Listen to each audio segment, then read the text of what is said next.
ચાલો સૌથી પહેલા એક્ઝામ્પલ જે લઈએ એ છે વર્ગવાળી રીત.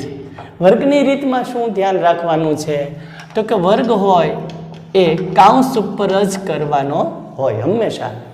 એટલે કે 102 નો વર્ગ જ્યારે કરીએ ત્યારે 100 + 2 અને કાઉન્સ ઉપર વર્ગ તો છે જ.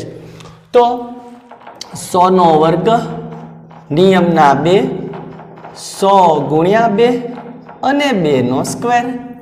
2 નો સ્ક્વેર કરવાનો. હવે સ્ક્વેર કર્યા પછી એનો વિસ્તરણ કરવાનું નિત્યસમ સૂત્રથી. તો 100 નો